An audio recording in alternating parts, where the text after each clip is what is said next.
garment and show her face. Authorities claim the woman's husband attacked the police officer.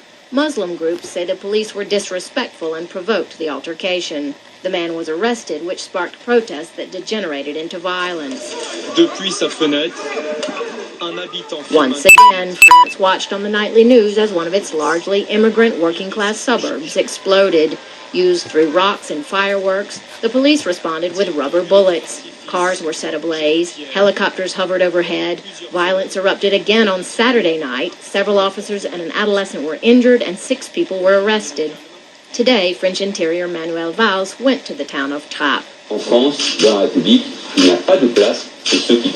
There is no place for those who contest the law of the Republic. The burqa is no longer allowed in public, and it is normal that police should do their job respectfully.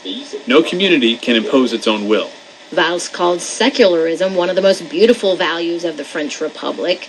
In Trappes today, the mood was calm after a night with no incidents. Children played in fountains to escape the heat, and people went about their business. But there was an underlying tension. Claire Picheron says it's right that there's a law against wearing a burqa. Je vois pas comment ça peut tourner au vinaigre comme ça.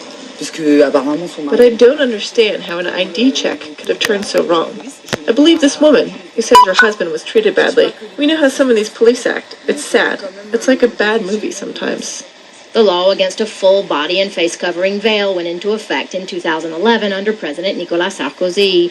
The Burqa Ban, as it is called here, passed the parliament after a year-long national debate that was often contentious. Though the socialist government is trying to distance itself from Sarkozy's anti-immigrant positions, the French left also largely supports the ban. But many Muslims consider the measure just another way to stigmatize them. Trappes resident Samir, who wears a beard and jalaba and prefers not to give his last name, says he loves the community. He says the only problem is the police. Vous voyez que le soir après la coupure du Ramadan, vous voyez la place du marché. They're always hounding us, even during Ramadan when whole families are out after breaking the fast.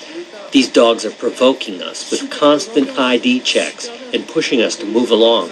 It's not because we wear beards and a jalaba that we're terrorists. I ask, who's going to protect us from the police? The far right has seized upon the incident, saying the riots are linked to massive uncontrolled immigration and has accused the government of not being tough enough against Muslim extremists. In 2005, neighborhoods like Trappes exploded in violence across the country.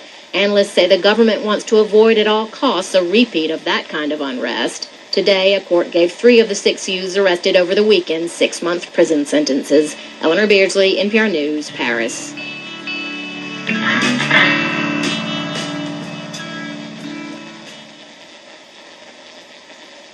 This is WNYC. I'm Amy Eddings. Detroit's bankruptcy filing last week is a story that has shaken up officials across the country.